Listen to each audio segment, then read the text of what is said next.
Hello pong muli mga kabayan, kamusta po ang lahat? Sana po nasa mabuti po tayong kalagayan. Tiis-tiis lang po mga kabayan dahil po talagang ang buhay po natin ngayon ay nadala po kasi tayo sa kahirapan ng buhay na napakaraming pangako po ay nabudol po tayo mga kabayan. Talagang napakahirap po na sitwasyon ng nabubudol. Samahan niyo po ang inyong lingkod, magkomentuhan po tayo dito po sa Tambayan mga kabayan. Komento po na inyong lingkod. Bago po tayo mag-umpisa, magandang umaga po muna, tanghali, hapon, gabi. Madaling araw po sa atin lahat. Saan man sulok ng bansa o mundo tayo naroon, maingatan po sana tayo mga kabayan. Ito po, pag-usapan po natin mga tambay. Excited na excited po ang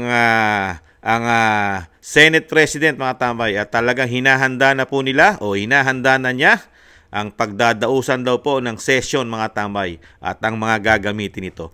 Kahit po yung sinasabi po naka-recess pa sila, excited. Ang tanong po natin, mababali kaya? Mababali? Mababago kaya? Dahil alam naman natin ang ating mga politiko sa ating bansa ay hindi po ito nakikitaan na may political will.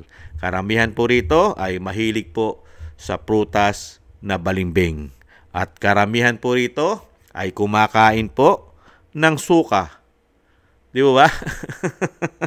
Pakinggan po natin si Senate President kung paano niya po pinaghahandaan ang impeachment ng Vice President. Kasi napakarami po kasi natuklas ang anomalya ng Vice President, si Attorney Vic, si Congressman Ungab at si dating Pangulong Duterte. Umaalingasaw na po pati po ang ating 2025 national budget. Usapin pa po sa Supreme Court ang ginawa po nila ng mga blanco na nalagyan po na hindi bababa ng 241 billion. Pero ang napakasakit po, nai-withdraw na po nila. Nakuha na po ang 65%. Mga kababayan, nai-release na po ang pera ng DMB. Ito pong Department of Budget natin mga tambay. Department na Budget Management. Ibang klase ng mga tambay. Nakuha na po. At nakuha na po ang halaga po nito na hindi bababa sa 4 trillion mahigit mga tambay. At nakuha na rin po nila yung unprogram, di ba? Yung unprogram po. Yun pa ang una nilang nakuha mga tambay. Hindi bababa sa napakalaking tumataginting na 500 billion pesos. Hindi bababa mga tambay. Ibang klase. At pati po ang DPWH ay nakuha na rin po ang napakalaking porsyento po na hindi rin po bababa sa 400 to 500 billion pesos mga kababayan. Ibang klase, no? Kaya nga sinasabi ni Atty. Vic, manalo man tayo sa hinaharang natin para magbigay ng TRO at hindi mai-release ang pondo ng 2025 ay napakalaki na po ang kabaang nabawas dito mga tambay. 65%. Kaya nga sinasabi ni Atty. Vic, mananalo lang tayo sa papel. Pero sa pera, nada. Nakakalungkot. Kaya yan po ang iniiwasan po ng mga senador at mga congressman ang matuklasan at mahayag po sa buong Pilipinas, sa buong mundo, ang ginagawa po nilang kabalbalan sa pera ng Pilipino. Painggan po natin ang Senate President kung paano po siya mag-body language. Body language, mga tambay. Politikong-politiko ang galawan, mga katambay. Dahil naisampa na ang impeachment, may katiyakan na magkakaroon ng impeachment trial at kailangan itong paghandaan ng Senado. Hindi nag-aaksaya ng panahon ng Senado sa paghahanda para sa impeachment trial kay Vice President Sara Duterte. Ito ang tiniyak ni Senate President Francis Jesus Cordero habang nakareses ang Kongreso at hindi pa formal na natatalakay ang kaso. Ayon sa mambabatas, naghahanap na sila ng supplier para sa gagamitin nilang robe bilang impeachment judge. Gayon din ang pagsasaayos ng Senate Plenary Hall kung saan isasagawa ang aktual na paglilitis. Sir, yung 1M daw, for lahat na po yun? O roughly, yun ang nakita kong budget. Lahat na yun? Basically, ID. Robe. Basically, robe, ID. Yung ID sa mga papasok. Yung sistemang yun, gagawin namin.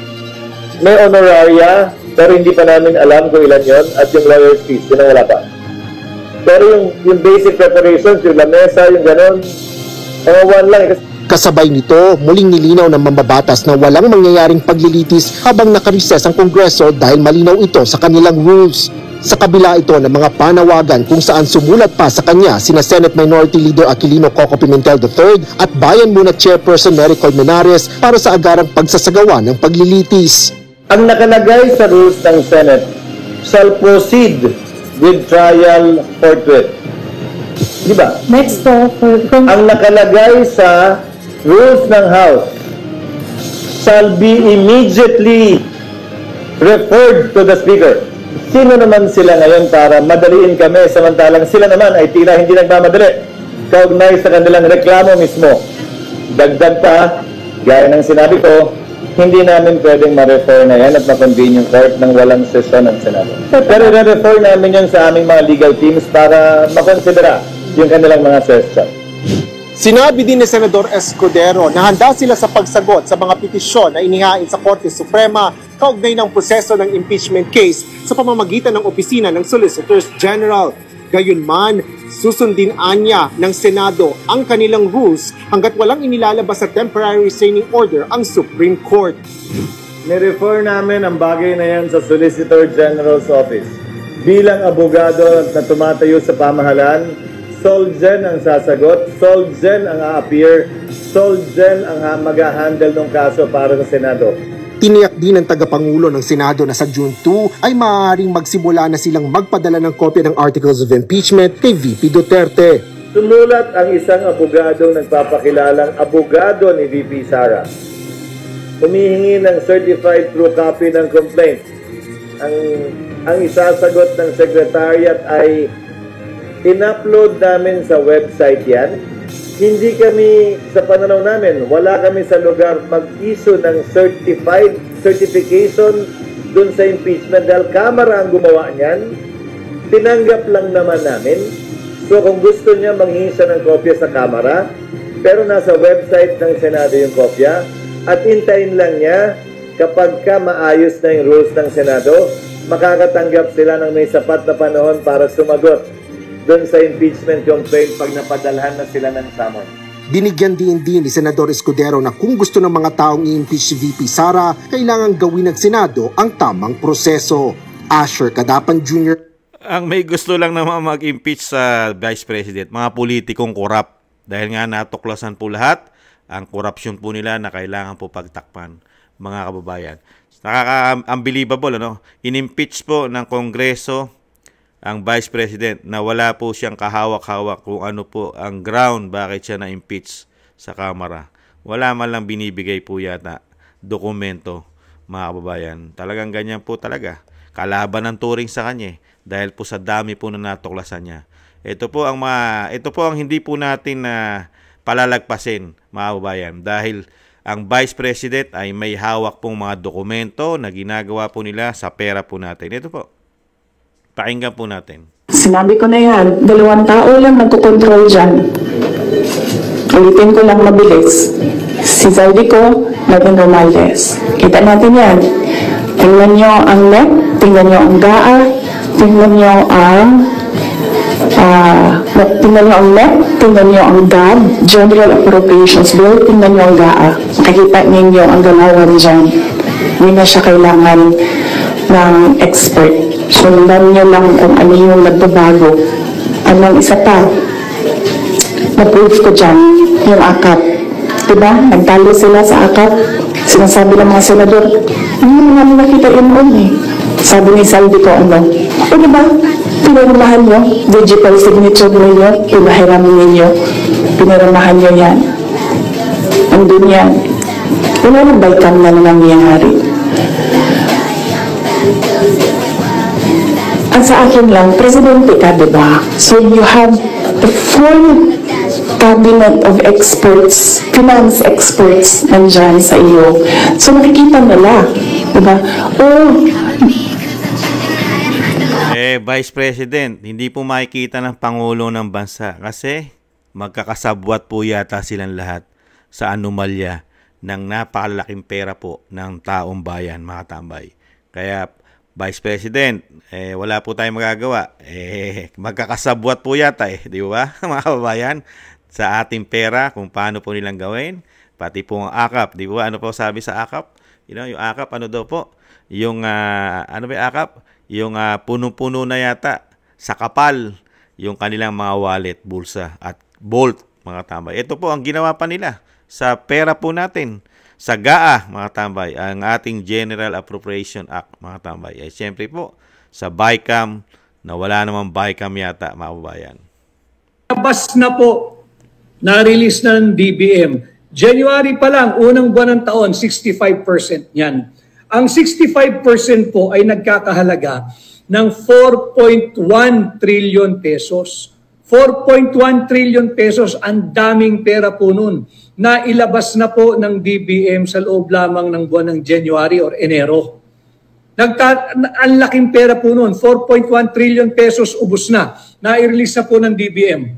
At ang natitira na lamang po sa 2025 budget ay 2.22 trillion pesos. 2.22 trillion pesos. Nakakalungkot, sabi ko nga ho, na bagamat nag-set na po, nagtakda ng oral argument ang Korte Suprema, sana ho ay maintindihan din nila at maunawaan yung urgency ng sitwasyon.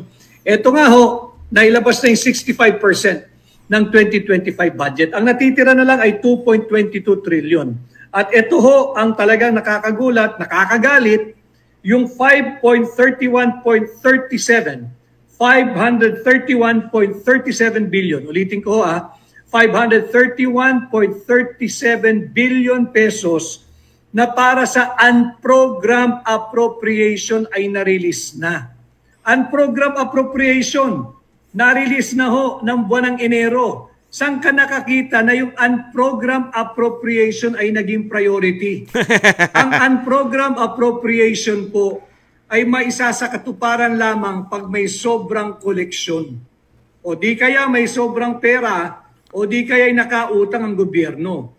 Inuna po nila yung unprogrammed appropriation, prioridad nila yung unprogrammed appropriation.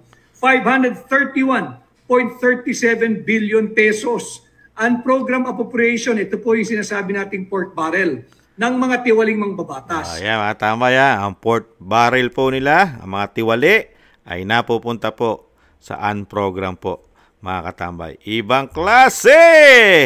Mga kababayan, nakita nyo po January pa lang, isang damukal na po ang pera nila ayon kay Atty. Vic.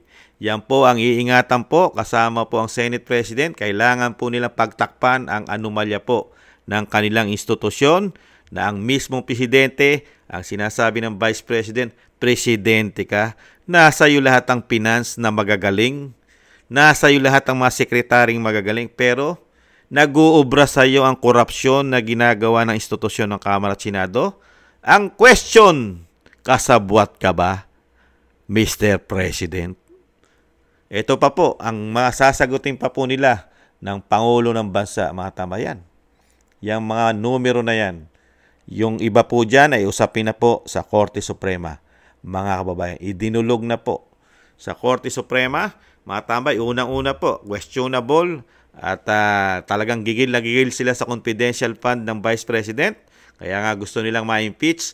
Pero ang Pangulo ng Bansa ay may hawak po na 4.5 billion sa loob lang ng isang taon ang kanyang confidential intel fund, mga tambay. At syempre po, sasagutin din po niya, mga tambay, sino po ang pinagbilan, sino po ang pinagbentahan, nasaan po ang pinagbilan ng ating ginto reserve sa Central Bank.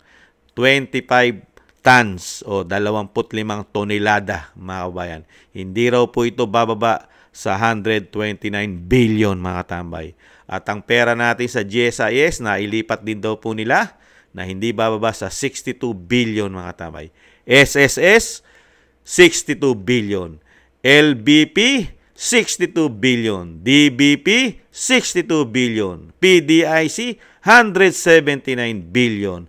PhilHealth, 89 billion. Usapin na po sa Korte Suprema yan, mga kabayan.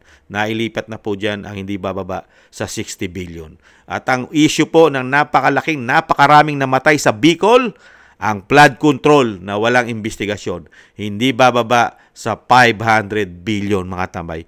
Kulang 200 nang namatay. Mahigit kumulang 200 nating mga Pilipino ang kinitil ang buhay dahil po sa flood control nila. At ang issue po ay napakarami pa. pati po ang pinagbilan natin ng airport, ano na kaya nangyari doon, yung facility na benta, mga kababayan, yung issue sa loto, mga kababayan, at syempre po yung ating pinasok na negosyo, Maharlika Investment Fund. Napakarami pong sasagutin. Puro billion-billion po ito. Pag naisuma po ito, ay napakaraming trillion po ito, mga tambay. Ano kaya ang pinaggamitan ito? Kailangan po itong mai-audit ng taong bayan. Lahat po, pati po ang ginawa po nila sa ating kaperahan sa 2025 national budget. Kasabwat po ito. Magkakasabwat daw po ito. Sabi po ito ng Attorney Vic. Ang pinakamalaking korupsyon daw po sa bagong Pilipinas ay nagmumula po sa institusyon po ng Kamara at Senado. Magkakasabwat daw po sila. Yan din po ang sabi ng Vice President at yan din po ang sabi ni Congressman Ungab. At lalong-lalo po yan ang sinasabi po ng Vice President Sara Duterte at ni dating Pangulong Duterte na tinatawag pa silang mga raten. Raten, pinakabulok ang kanilang mga institusyon. Corrupt, pinakabulok, raten na institusyon, mga tambay. At ano pa sabi ng dating Pangulong Duterte dyan? You know, puro istapa ang ginawa sa pera ng mga Pilipino. Istapa. Yan po ang legacy ng bagong Pilipinas, mga tambay. Kaya nga sinasabi ng mga kababayan natin, mga kababayan, like father daw po, like son. Totoo po ba yon?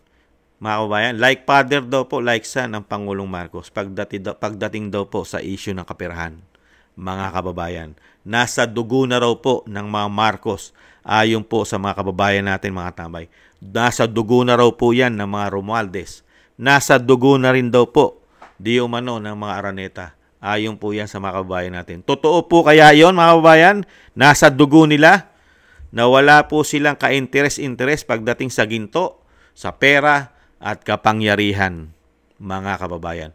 Kaya po, pilit po nila talagang gagapangin yata ito. Gamit na po ngayon ang Solgen. Ang Solgen po ng ating bansa, di ba? Yung dati pong DOJ Secretary po ni dating Pangulong Duterte na si Solgen Guevara, mga tambay. At syempre po, pilit po nila itong dinadala sa Korte Suprema para po maglabas ng desisyon ang Korte Suprema na talagang gawing urgent po at talagang umpisahan na po ang impeachment ng Vice President. Ang Vice President ni hindi man lang nalalaman at nakikita ang kanyang impeachment, lalo ang ginawa sa kanya ng mga congressman sa institusyon ng Kamara na meron din pong issue na hindi bababa sa 100 million to 150 million ang isang pipirma para lang sa impeachment ng isang Vice President, mga kababayan. Habagay, hindi ka magtataka. Ikaw ba naman nakapag-release na ng hindi bababa sa 500 billion pesos sa national budget po natin ng 2025? Mga kababayan, sino ba ang hindi magkakamal ng pera, mga tambay? Sige nga, nakapag-release ka na sa nasa Department Budget and Management natin sa DBM, mga kababayan. Ay nako, patawarin po sila ng may kapal. Patawarin po sila sa ginagawa po sa ating bayan. Kaya po, talaga po ito, yung mga body language ay naamoy na po natin. Amoy na po natin ang body language. Kasi sila po ngayon ay nalalagay po sa napakalaking issue ng pagnanakaw di umano sa ating bansa. Napakalaking issue na pandarambong sa ating bansa, mga tamay. Nahaharap po sila dyan. Ayon na rin po kay Atty. Vic, kay dating Pangulong Duterte at kay Vice President Sara Duterte na alam ni Vice President ang may mga dokumentado pa siyang hawak, pirmado pa ng mga congressman, senador, ang ginagawa nila para sa ating pera at sa mga korupsyon na extra singit, extraordinary, mga kabayan. Pero sila, saan po tayo dinala ng mga ambisyoso na hindi po mananalo sa malinis na halalan? Napakaaga po nilang nag-interes, naghangad ng kapangyarihang hindi na mawawala sa kanila. Di po ba? Maaga nilang binakbakan ng Vice President, tinamnan ng issue, tinamnan ng pera, galing sa opisina ng Presidente, confidential fund, mga kabayan. Tapos doon po nila inumpisahan banatan ng banatan. para bumagsak ang popularidad at syempre madala na nga sa impeachment. Nangyayari na po ngayon. Tapos na po ang impeachment sa Kongreso. Isa na lang po ang hinihintay nila para daw sila'y magtagumpay na at wala nang haharang at syempre po maligaya na di umano ang mga buhaya pag nawala na sa politika ang mga Duterte. Kasi everybody happy. Papayag po ba ang mga Pilipino? At hindi naman po ipahihintulot po yan ng nasa itaas na maghari po ang masasama sa ating bansa. Hindi po pahihintulot. Kasi po, kung ipahihintulot po na maghari ang masasama sa ating bansa, di sana hindi na po na-demolish ang kanyang ama sa pwesto. Sana po nananatili sila hanggang ngayon sa power. At ang kanyang ama ay hindi sana napalayas na punta ng Hawaii sila. Di ba? Kaya yan, lahat po ay may dulo. May dulo po ang lahat. May hangganan po, mga tambay. Kahit sabihin po natin bilog ang mundo, hindi naman tayo mundo. Tao po tayo. Ang tao ay mamamatay. May hangganan din po ang tao, mga kababayan. Pero ang mundo, syempre, yung nasa taas lang po ang nakakalam kung kailan niya po ito lalagyan ng hangganan o sisirain. Di ba? Pero ang tao, walang forever. Mga kababayan, napakasarap na ikaw ay pagpahingahin na meron kang legasiya, meron kang dignidad, hinahangaan ka ng Pilipino sa iyong nagawa bilang politiko, bilang lingkod bayan. Kahanga-hanga ka sa mata ng mga susunod pang henerasyon na malalaman nila na ikaw na politiko, katulad ni dating Pangulong Duterte, pagdating ng panahon, hahangaan siya ng ating mga anak, hahangaan siya ng ating mga apo, lalong-lalo na ang mga Pilipino na naranasan kung paano siya naglingkod ng 6 na taon sa Pilipinas. Mga kababayan, sa tingin nyo, hahangaan po ba ang isang Marcos Jr. na naglingkod po ng 6 na taon sa atin? Ano po ba ang comparison natin? Ang dating Pangulong Duterte, may pandemya pa, napakaraming build. Nakapaglinis pa ng mga mababahong tubig, dagat, ilog. Di ba? Yung ating bumabaho at dumudungis na Boracay, luminis. Ang basurahan at taian ng Metro Manila, ang Ilog Pasig, ngayon ay pinagmamalaki nila na sila na raw po ang nagpaganda. Lalong-lalo po ang dagat po na ginawang taian, ang Manila Bay, na never po yan ibinabalita at proud sila na ang dating Pangulong Duterte ang nakapaglinis yan. Hindi po nila sasabihin yan, mga kabayan, at hindi po nila ibabalita yan.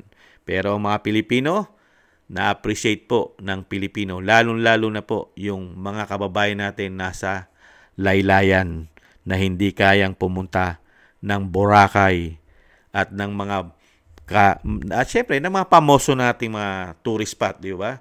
Palawan, di ba? At marami pang iba, kahit sa Bicol, sa Cebu, di ba? Sa Mindanao, napakaraming magagandang mga tourist spot, di ba? Sa dulo ng Luzon, di ba? Sa Batanes, kaya bang pumunta diyan na mahirap? Hindi. Kaya nga lahat po ng mga kababayan natin, sila po ang nakikinabang sa Manila Bay. Lalo yung mga kababayan nating mahirap sa Maynila. Proud na proud po sila kay dating Pangulong Duterte. Pero ngayon, ang proud lang po sa legasiya ng Pangulong Marcos sa loob ng 3 taon, number 1, mga politiko. Dahil nakinabang po sila ng napakalaki. Pirma pa lang, 100 million na. Pirma pa lang. At yan daw po ay tumataas pa hanggang 150 million, mga kabayan. At syempre po, ang mga oligarko, tuwan-tuwa. Syempre, tuwan-tuwa ang mga drug lord. Ang mga drug addict. Pag may drug lord, syempre may drug addict. Tuwan-tuwa po ang mga tumatangkilik dito. Ginagawang hanap buhay. Ginagawang bisyo. At tuwan-tuwa po ngayon ang mga smuggler.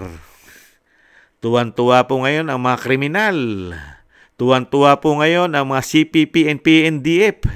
Makabayan Black, tuwan-tuwa, mga kabayan.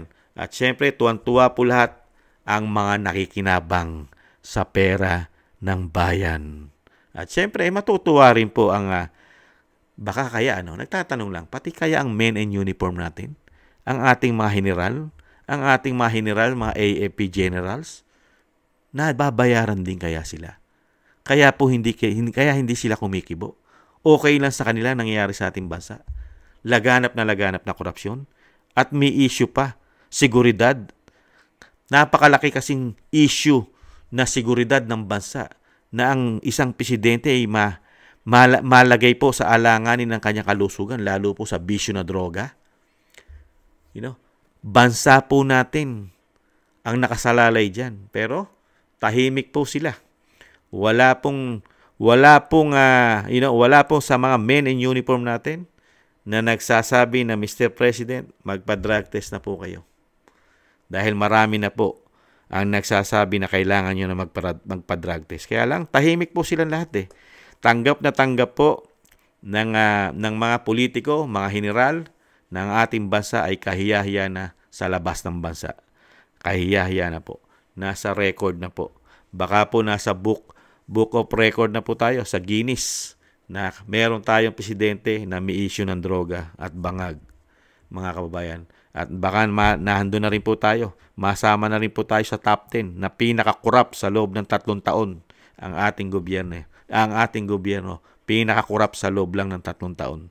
Dahil na-record na po ang history ng Pangulong Marcos na sa loob lang ng 2 taon ay siya na ang nakakuha ng record na pinakamaraming travel sa lahat sa buong mundo ng presidente o prime minister ng bansa. Siya lang po ang nakagawa sa loob lang ng 2 taon sa nakakalungkot na pangyayari.